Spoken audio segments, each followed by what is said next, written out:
नमस्कार दोस्तों, स्वागत है आपका स्टडी आईक्यू में। आज हम लोग एक बहुत ही दिलचस्प टॉपिक के ऊपर डिस्कशन करने वाले हैं। इनफैक्ट हमारे पड़ोसी देश के बारे में बात करने वाले हैं, श्रीलंका के बारे में। हाल ही में श्रीलंका की जो पार्लियामेंट है, उन्होंने एक बहुत ही विवादग्रस्त बिल को पास किया गया है with respect to China backed port, that is the Colombo port city commission bill को इन्होंने पास कर दिया है। तो आज हम लोग इस पर्टिकुलर वीडियो में देखेंगे जो विवाद था कोलंबो पोर्ट सिटी बिल से जुड़ा हुआ, उसके बारे में डिस्कशन करेंगे। क्या प्रॉब्लम थी, कोलंबो पोर्ट सिटी के बारे में जानेंगे और अंत में हम लोग ये बात करेंगे कि how is it going to impact India next. तो चलिए ये सब चीजें जानते हैं इस पर्टिकुलर वीडियो में। I am your friend Rahul Saygaonkar. अगर आप मुझे फॉलो करना चाहते हो, you can follow me on the IDs that are given here. इसके अलावा अगर आप यूपीएससी सिविल सर्विसेज एग्जामिनेशन की तैयारी कर रहे हैं तो आपके पास सुनहरा मौका है। घर बैठे आप हमारे स्मार्ट कोर्स के साथ प्रिपेयर कर सकते हो, जहां पे प्रीलिम्स कंटेंट है, मेंस कंटेंट है, current affairs, essay material, there is lot of stuff here. Just visit studyIQ.com या फिर डाउनलोड करें हमारा ऐप गूगल प्ले स्टोर से to know more and avail these services.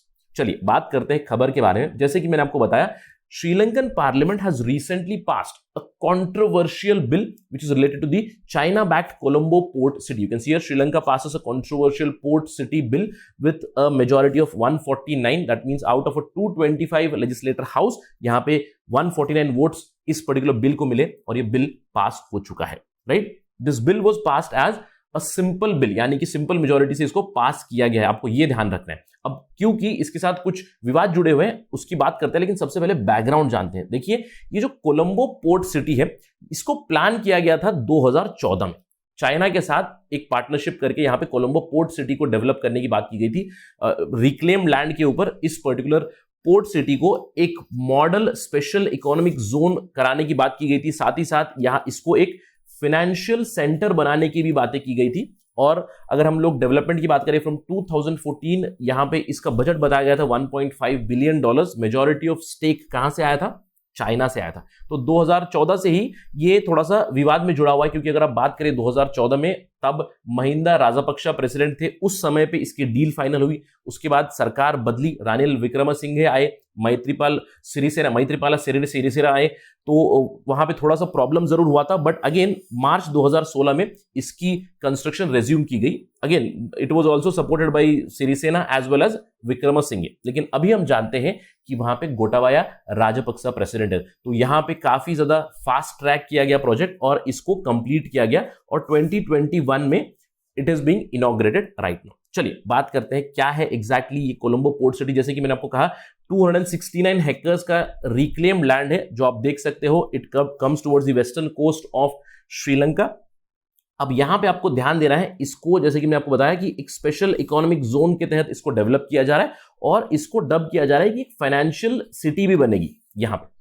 और आपको ध्यान देना है कि मेजॉरिटी स्टेक यहां पे किसका है, मेजॉरिटी लैंड किसको दिया गया। 116 hectares of this particular land is owned by China communications construction company, जो खुद एक सब्सिडरी है चाइना हार्बर इंजीनियरिंग कंपनी की, जो बहुत सारे देशों में इनकी प्रेजेंस है। अफ्रीकन कंट्रीज में भी चाइना हार्बर इंजीनियरिंग कंपनी की प्रेजेंस है। यानी कि majority land is with the Chinese.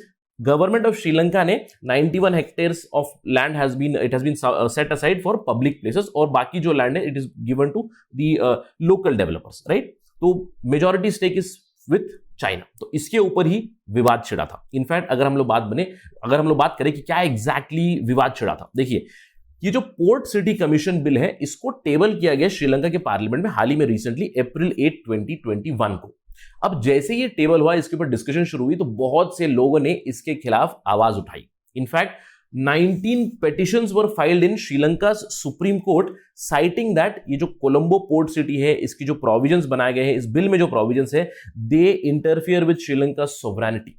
बहुत से ऑपोजिशन पार्टीज ने डिमांड किया कि इस बिल को कंप्लीटली स्क्रैप कर दीजिए। अब जैसे ही ये सारे डिमांड्स आई, गवर्नमेंट का रेस्पॉन्स तो आना ही था। गवर्नमेंट का रेस्पॉन्स क्या था? गवर्नमेंट ने कहा कि China back Colombo port city it is no threat to Sri Lanka sovereignty. ये तो गवर्नमेंट स्टेटमेंट था। लेकिन अगर हम लोग ऑपोजिशन की बात करें, क्या एग्जैक्टली प्रॉब्लम थी इस बिल के साथ? Although let me put a cautionary note here and tell you that हम लोग उस बिल के डिटेल में नहीं जा रहे, लेकिन मैं आपको थोड़ी सी जानकारी जरूर दूंगा क्या है ऑपोजिशन का रवैया। देखिए, ऑपोजिशन ने कहा कि ये श्रीलंका लॉ नहीं है, ये एक्चुअली एक चाइनीज लॉ है। इस लॉ के तहत कंप्लीट कंट्रोल चला जाएगा चाइनीज के हाथों में। अब कैसे, देखिए इस बिल में एक सीपीसी बनेगा, ये क्या है, कोलंबो पोर्ट सिटी कमीशन। अब इस कमीशन में 5 से 7 मेंबर्स डायरेक्टली अपॉइंट किए जाएंगे बाय द प्रेसिडेंट। अब प्रेसिडेंट है Gotabaya Rajapaksa, who is pro China, और जो डिसीजन रहेगा कोलंबो पोर्ट सिटी कमीशन का वो फाइनल रहेगा।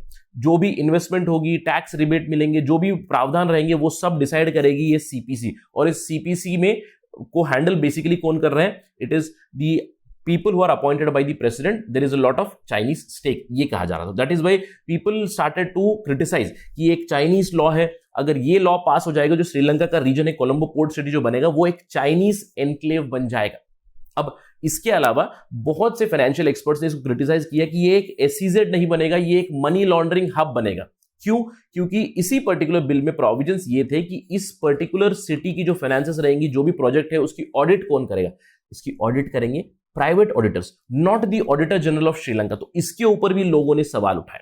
जो नदर्न साइड से ऑपोजिशन पार्टी से, स्पेशली जो तमिल ऑपोजिशन पार्टी से, उन्होंने कहा कि श्रीलंकन पॉलिटिक्स में हमेशा बात होती है कि हम लोग तमिल इलम को रिकॉग्नाइज करेंगे। जो 19th अमेंडमेंट की बात चलती है कि we will give more and more powers to the northern region, Tamil region, Tamil Eelam is now being undermined. They say it is not Elam, but it is some sort of Chilam, that is Chinese Elam, it is not Tamil Elam exactly. तो बहुत से लोगों ने इसको continuously criticise किया, और जैसे कि मैंने आपको बताया कि 19 पिटिशंस फाइल किए गए इसके खिलाफ। अब फाइनली ये मुद्दा चला गया सुप्रीम कोर्ट में।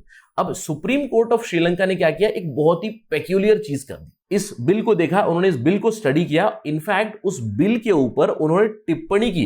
उन्होंने कहा कि इस बिल में अमेंडमेंट्स की जरूरत है। देखिए why I am telling this, it's a very very good case study. अब केस स्टडी है क्या कि एक जुडिशरी है जो रोल अदा कर रही है लेजिस्लेचर का, जहां पे वो लॉ को स्टडी करके उन्हें बता रही है कि इसमें ये चेंजेस लाइए, तब जाकर आप इसको पास कर सकते हो, एक सिंपल बिल बना के इसको पास कर सकते हो।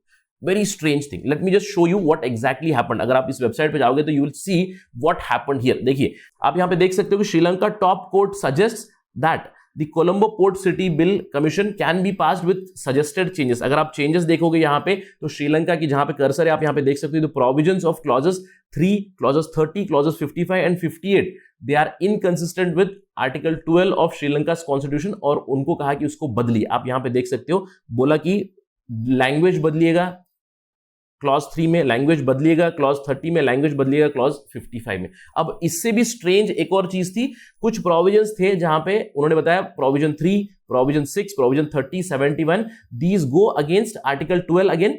अगर आपने यहां पे इसी लैंग्वेज में रखा तो this bill has to be passed with a special majority, यानी कि ये कॉन्स्टिट्यूशनल अमेंडमेंट बिल बनेगा। तो यहां पे भी आप लैंग्वेज बदलिएगा। और फाइनली एक बहुत ही इंपॉर्टेंट क्लॉज है जो यहां पे है, आप देख सकते हो, क्लॉजेस रिक्वायरिंग अ रेफरेंडम, जहां पे सुप्रीम कोर्ट ने टिप्पणी की कि clause 3, clause 6, clause 68, clause 76 these are inconsistent, right. अगर ये रहे इस पर्टिकुलर बिल में तो आपको एक रेफरेंडम लाना पड़ेगा और लोगों से पूछना पड़ेगा कि ये बिल आए या नहीं। तो उन्होंने कहा ये सब बदलाव आप लाओगे, then you can eventually pass the bill, right. तो इस तरह का एक जजमेंट आया। उस जजमेंट के बाद इट वाज वेरी ऑब्वियस कि ये सारे कॉस्मेटिक चेंजेस थी। इनफैक्ट जो श्रीलंकन ऑपोजिशन पार्टीज थी उन्होंने भी क्लियरली बताया कि these are just mere cosmetic changes which are suggested by the Supreme Court of Sri Lanka, and the bill was eventually brought back into the parliament, और उसको अमेंड किया गया और टेबल किया गया और उसको इवेंचुअली पास कर दिया गया, right. So this is the news की already the controversial bill has been passed and the Colombo port city more or less मैं कह सकता हूं कि चाइना के हाथ में चला गया है। अब इसका इंपैक्ट क्या होगा स्पेशली इंडिया के ऊपर, देखिए काफी सिंपल सा इंपैक्ट है। I hope you can understand this कि चाइना की फुटप्रिंट कंटिन्यूसली सबकॉन्टिनेंट में इंक्रीज हो रही है।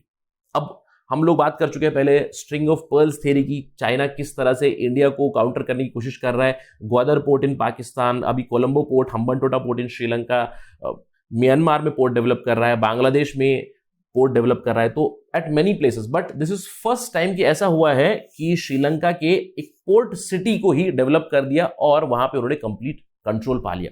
इसके पहले भी श्रीलंका काफी विवाद में रह चुका है, specially with respect to the Hambantota port also. हमको पता है कि 99 ईयर्स का जो लीज आया था उसके ऊपर भी काफी चर्चा हुई थी। तो इंडिया के लिए एक बहुत बड़ा सवाल बनता है, स्पेशली हमारी नेबरहुड फर्स्ट पॉलिसी है उसके ऊपर एक बहुत बड़ा सवाल उठ जाता है, क्योंकि आज श्रीलंका है जहां पे चाइना ने काफी ज्यादा कंट्रोल पा लिया है। बहुत से एक्सपर्ट्स कहते हैं कि China is putting Sri Lanka into a debt trap.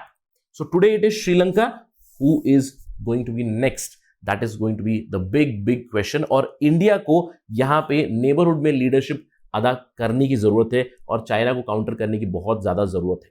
It's one country today, tomorrow it may be the other country. That is it right now from my side on this part of discussion. Thank you for watching.